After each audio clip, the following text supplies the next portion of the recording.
Alright, so we had integrating factors, and we were starting with an equation that wasn't exact, right?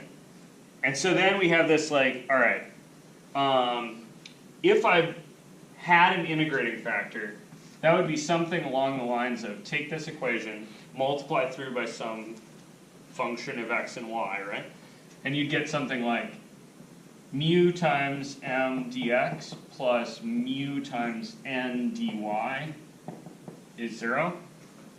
And then you'd be like, alright, this thing worked, right? If this guy is now exact, right? So what I did is I multiplied by some function mu, right? And I said to myself, if mu is an integrating factor, then this is exact, right? Basically, I'm just trying to come up with a way to like scope an integrating factor, which is exactly what you guys were asking. Like, how do you know where to get one? So, assuming it worked, this would be exact. What does it mean for this to be exact? It is equal to the partials. Yeah, the cross partials are equal, right? So this would be the kind of x derivative thing. So it's y partial.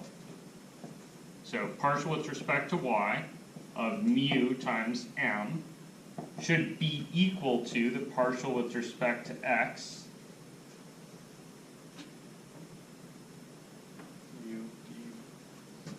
of mu times n, right? You guys see that? So this is exact means this. Can you divide by stuff and just use on one side? Maybe not. But at the very least, I think what I can do is, I don't know, like have some thoughts. And so one of the thoughts that would make my life a little bit easier, because I don't really want to do kind of general product ruling, right? You see, that's going to make things way harder to scope. So I'm going to make just a really dumb assumption. I'm going to just assume here, for simplicity, that mu of x and y is actually just some function of x times some other function of y. Looks like the variation of parameters. It kind of feels a little bit like it, yeah. I'm just like, alright, so the easiest case would be to just assume that it's a function of x by itself, right? Does that seem super likely? Probably not. If I just assume it's a function of y, that seems like it's also fairly unlikely.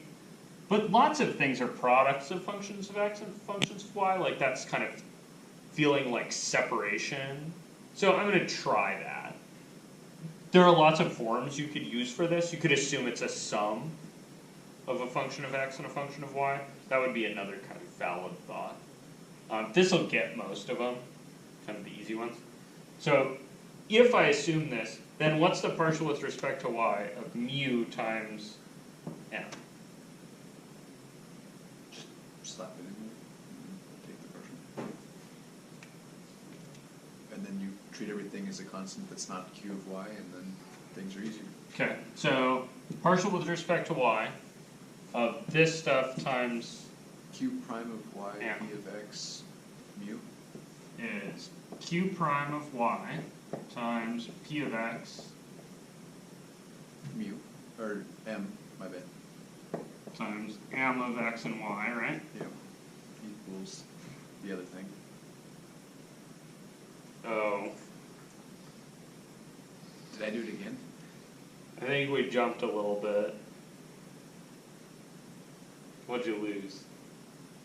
Oh, is this a product rule? Is that what you're Yeah, you need the product rule, right? saying?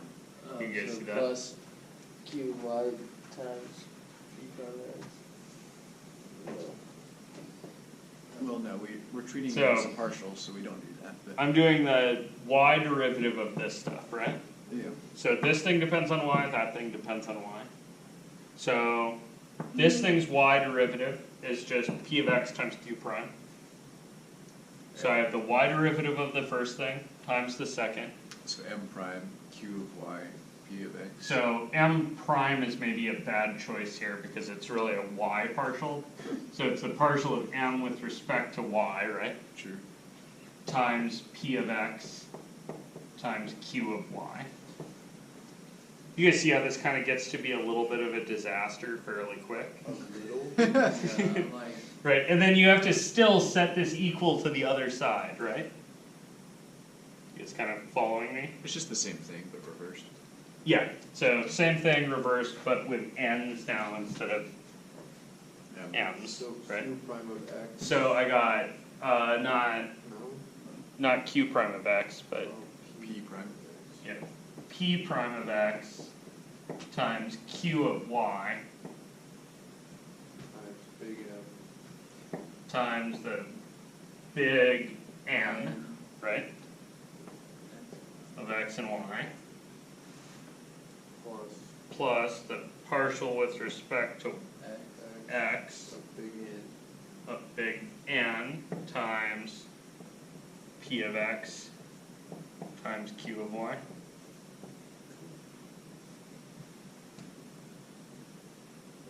Combine like Yeah, exactly. You guys kind of with me on this? Hold on. Right? Total black. So here's the kind of punchline of this thing.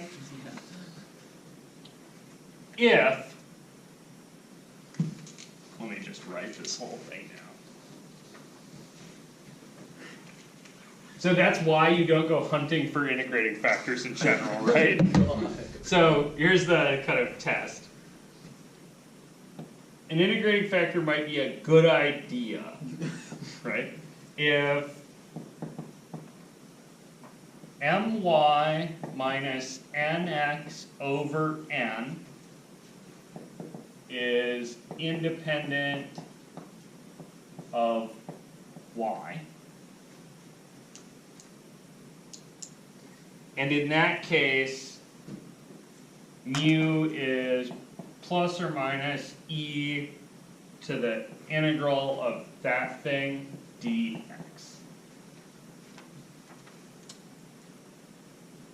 I really should have left this bottom line.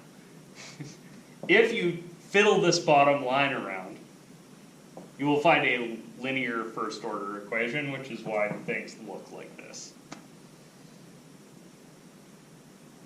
You guys kind of buy that vaguely? Okay, so this would be your mu, and then case B would be the opposite of this, which is if nx minus my over m is independent of x, then an integrating factor is mu is plus or minus e to the antiderivative of that stuff dy.